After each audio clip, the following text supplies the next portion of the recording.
Hey, it's Dash with Rollin' Bones. Today I'm going to do a tutorial on building some treasure tokens, loot markers. Mine are going to be built predominantly for Frostgrave, and they will be built similarly to my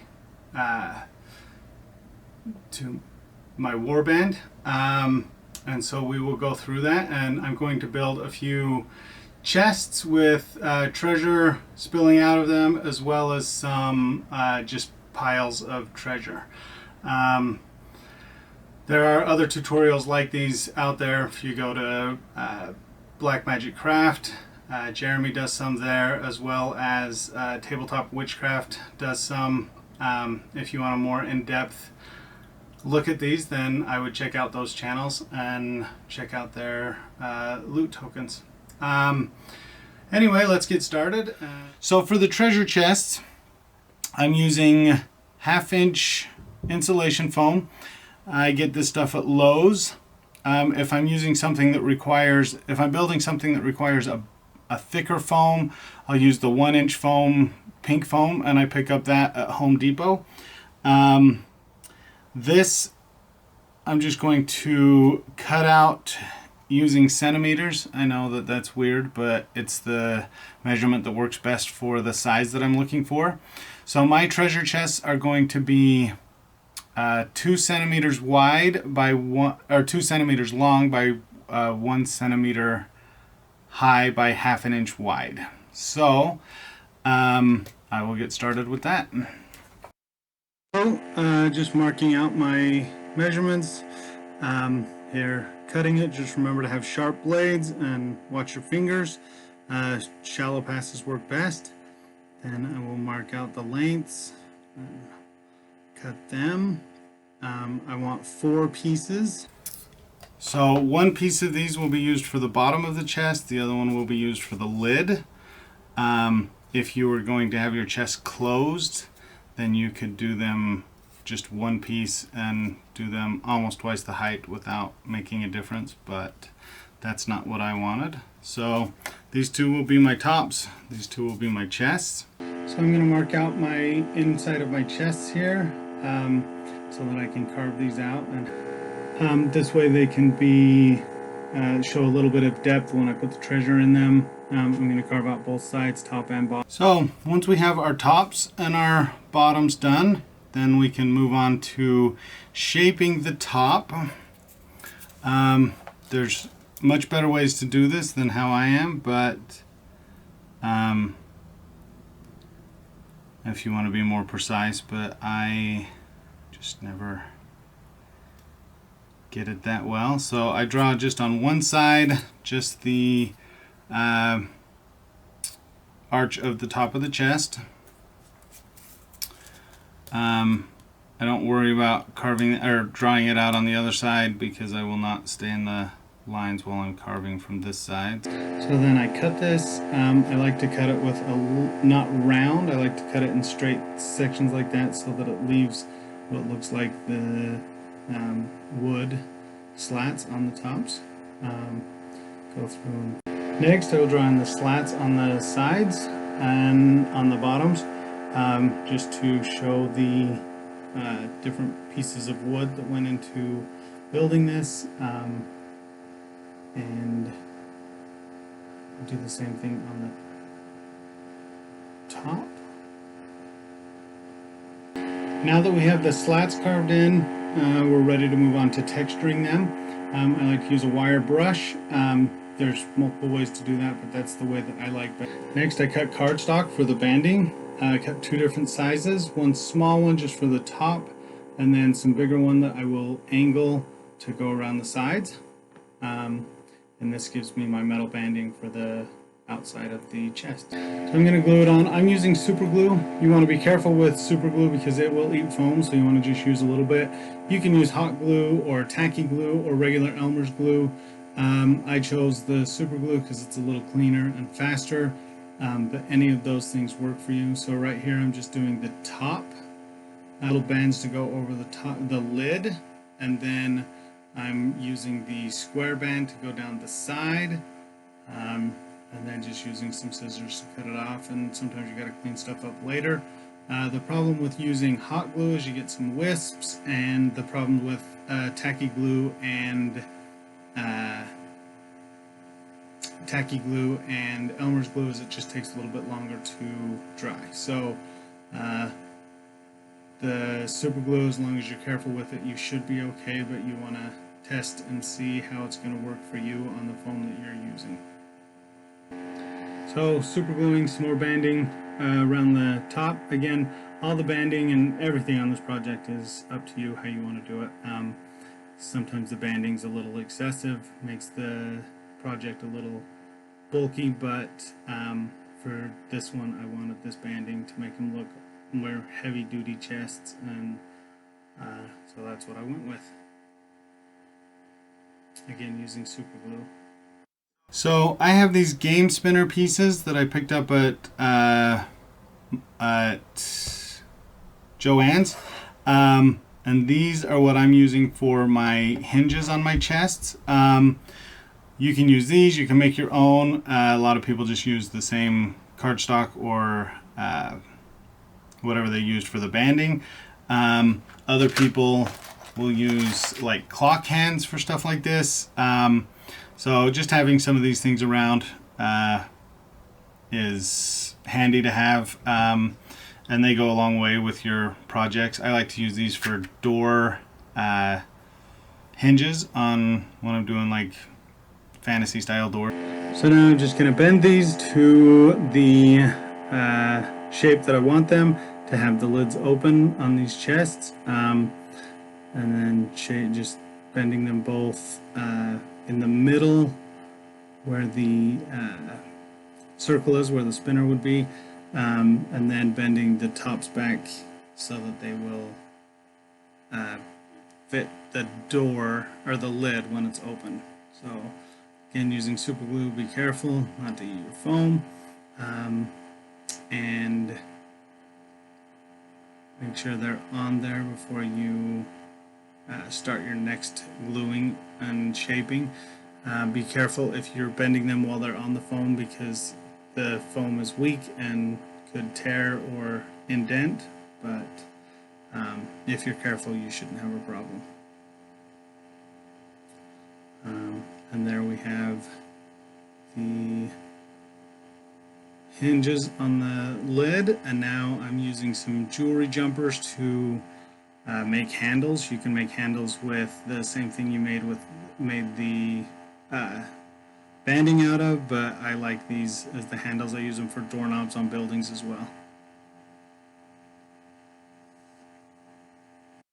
I have 4 chests that are up and ready to be painted. So now that they're ready to be painted, I apply Mod Podge just like I did on the walls video, just to keep these protected. Do it on the inside, the outside, all over, just to give them some security, some stability, and some longevity, because the foam, being this small, is brittle. You'll still need to be careful with them.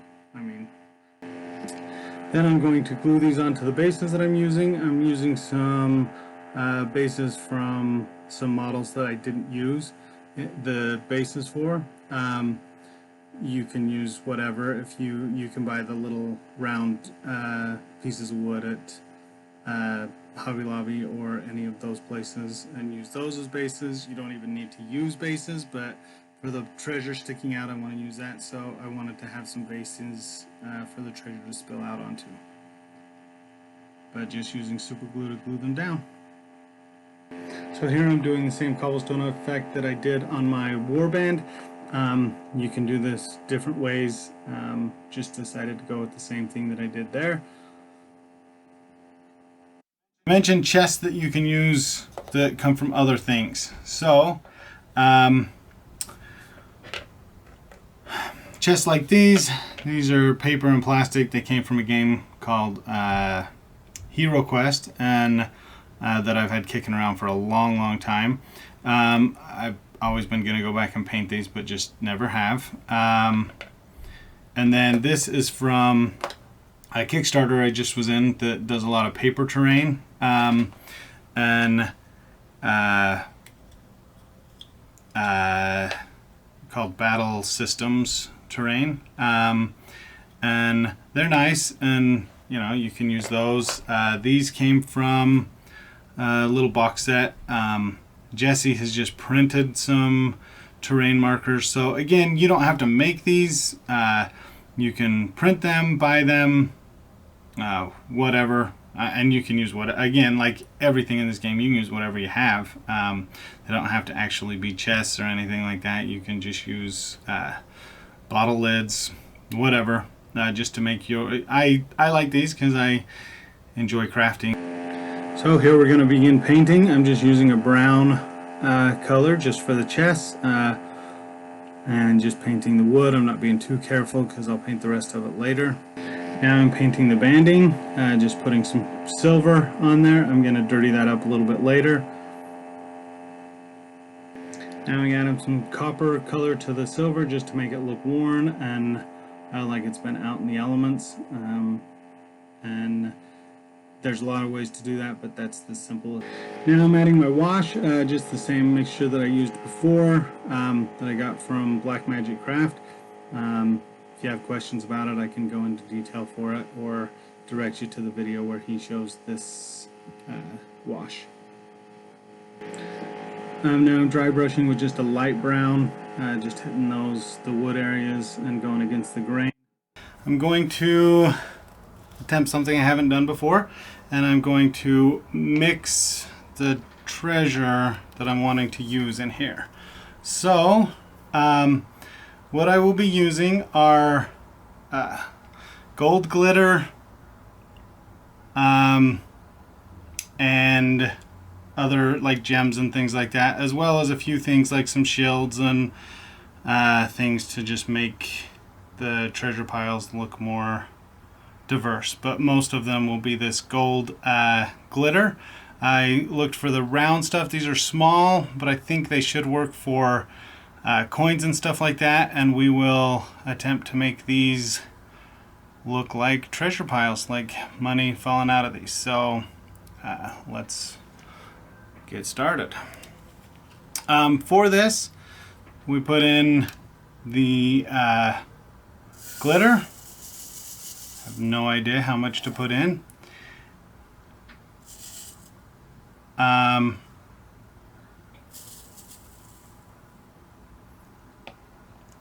then we add in Mod Podge. Now and normally I use matte Mod Podge, but this time I am using gloss, because for the coins I want to keep them shiny and not dull them.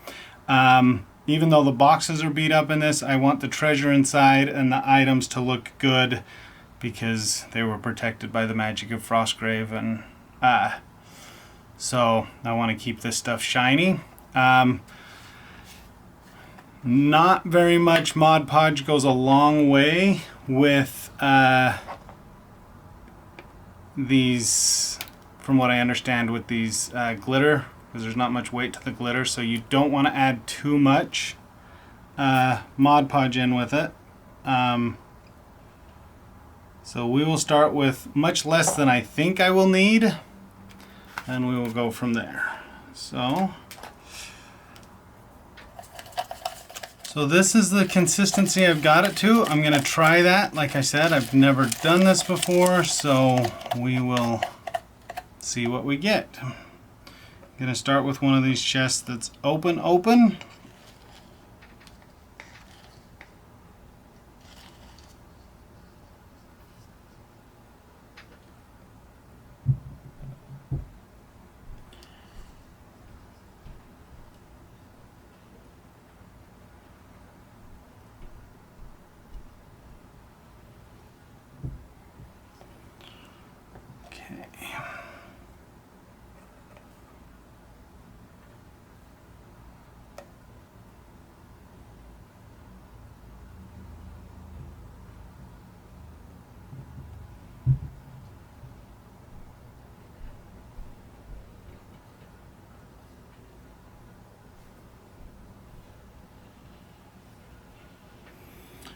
I'm thinking I may not have put enough Mod Podge in this because it is not sticking together.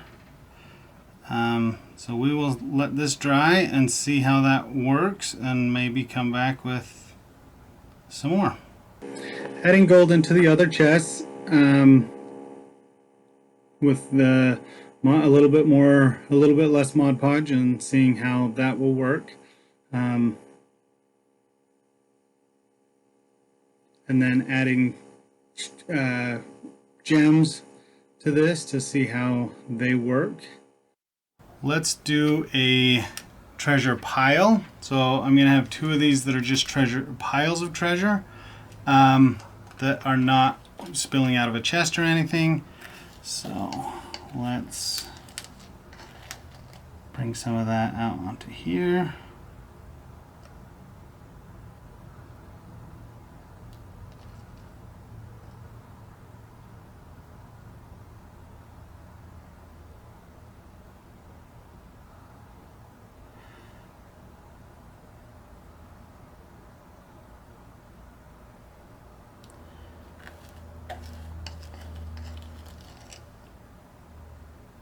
Make that treasure pile heaping.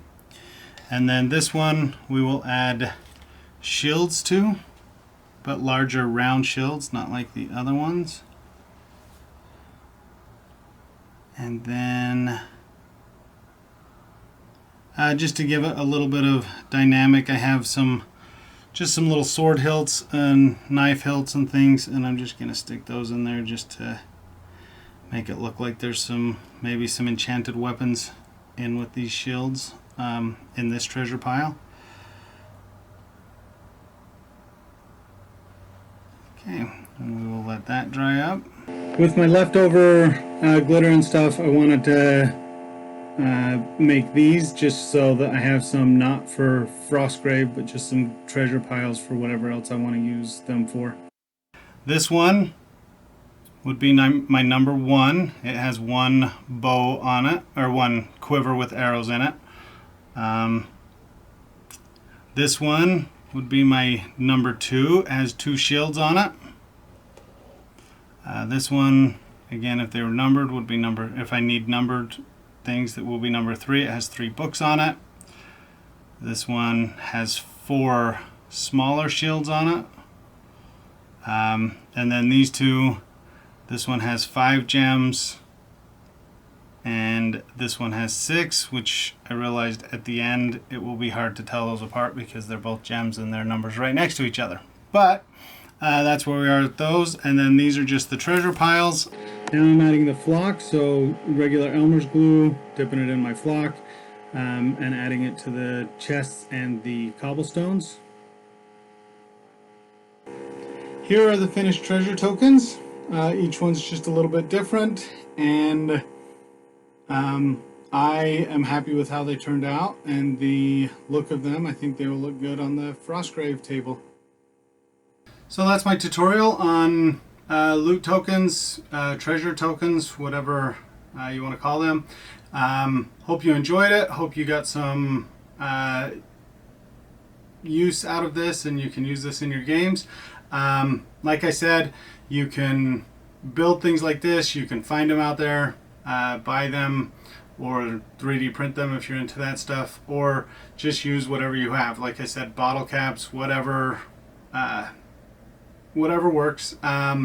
This is just something that I have wanted to do for a while, and I figured I would do a tutorial while I was making these. So I hope you enjoyed it, and we'll see you next time.